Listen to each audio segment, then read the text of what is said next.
avec la lecture environnementale de notre action à travers le budget climat, est très intéressante parce qu'elle nous permet non pas de nous comparer avec d'autres métropoles ou essayer de faire disparaître, comme on l'a dit tout à l'heure, la partie rouge, ne laisser que du vert, puisque ce serait, on ne cherche pas, on va dire, à trafiquer les chiffres, mais on cherche à avoir quelque chose et une mesure qui puisse être comparable une année sur l'autre et pouvoir voir les évolutions de trajectoire et ce qui est comparable et cohérent avec nos objectifs politiques. Donc ça, ce point-là est très intéressant. Il y a des points, on en a discuté, hein, quand on rachète un bâtiment énergivore, ben oui, c'est une mauvaise action, mais si on le transforme et qu'on le rend performant, ça en devient une très bonne.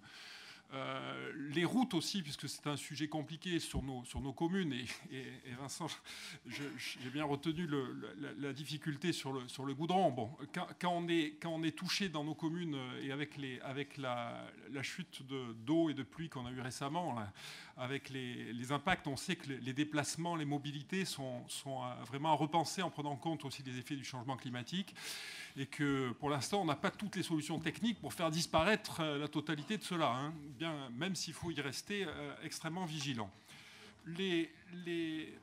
Par rapport aux dotations, simplement, je ne vais pas répéter tout ce qui a été dit et bien dit, mais les dotations de l'État, on a remarqué quand même depuis 2015 qu'on avait une baisse de près de 159 millions d'euros depuis 2015. Alors, cette partie-là, comme l'a souligné très justement Pierre Béjaji, c'est un peu sur quoi sont calculées ces recettes. Voilà. Aujourd'hui, elles arrivent principalement de l'État.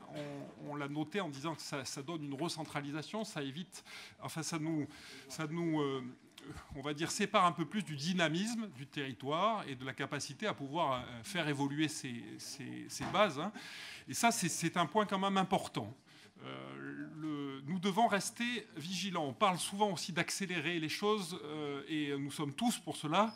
Mais notre vice-président a présenté tout à l'heure que ce qu'on arrivait à dégager sur l'investissement nécessaire pour l'entretien de notre patrimoine, d'accord, n'était pas couvert totalement. Donc je pense qu'il faut vraiment réfléchir à cela. C'est-à-dire que l'on peut accélérer, mais en faisant attention que tous les wagons du train suivent. Et ça, c'est un point très très important sur lequel nous sommes en tant que groupe aussi très vigilants, sur le fait que les réalisations, la capacité de réaliser, ça a été cité tout à l'heure, près de 85%, dans le cadre de l'inflation, des difficultés d'approvisionnement en matériaux que nous avons vécu cette année, c'est quand même un score et une réalisation qu'il est bon de souligner. Donc tout cela pour dire que nous voterons ce compte administratif, que nous sommes vraiment solidaires du travail qui a été fait et que nous en soulignons la qualité et la qualité des documents qui ont été produits. Je vous encourage, pour ceux qui ne l'auraient pas fait, à les consulter. Les annexes sont nombreuses, très précises. Elles nous rappellent combien nous avons eu aussi une bonne stratégie sur les budgets de l'eau, le budget de l'assainissement. Je tiens à le dire quand même, à le rappeler, c'est important, hein, et avec les choix qui ont été faits dernièrement sur le renforcement de nos régies. Voilà, c'est-à-dire que le budget, c'est aussi la photographie de la qualité, de l'engagement politique, de la vision à long terme et de l'engagement de son exécutif. Je vous remercie. Merci. La parole est à Jérôme Rubès.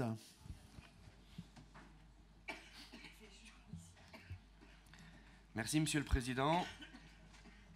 Je vais avoir une intervention assez rapide, parce qu'effectivement, là, on est plutôt dans une traduction. Le compte administratif sert surtout de comptabilité pour analyser ce que nous avions budgété en 2022 et finalement constater la réalisation financière. 3 niveaux un petit peu d'explication. La première, cela a déjà été dit, mais je pense qu'il faut continuer à le dire, c'est la question de la place de l'État dans notre budget, qui prend de plus en plus de place, qui réduit l'autonomie financière des collectivités. Je rappelle qu'il y en a qui n'en ont plus, notamment le département. Les communes en ont quasiment plus, avec seulement la taxe foncière. Et il reste encore les EPCI avec notamment la CFE, la taxe foncière. En 2022, il n'y avait pas encore la CVAE qui allait être compensée à moitié pour 2023-2024.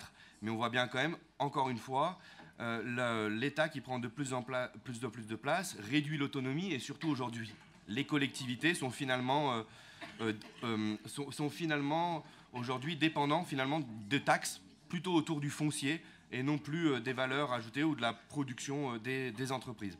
Ce qui veut dire que quand même ça pose des questions sur notre capacité à venir et sur l'autonomie financière des collectivités. Alors j'entends en face de moi qu'effectivement l'État organise la solidarité entre les territoires, mais l'État est responsable de beaucoup de choses indépendamment des collectivités, mais qui ont des impacts sur les collectivités. Notamment par exemple la question du point d'indice, qui est une très bonne chose, une très bonne décision, avec 10 ans de retard bien sûr, mais une décision quand même pour nos agents qui a permis quand même un nouveau souffle, et j'espère qu'il y en aura d'autres. Cependant, ça a un prix, et notamment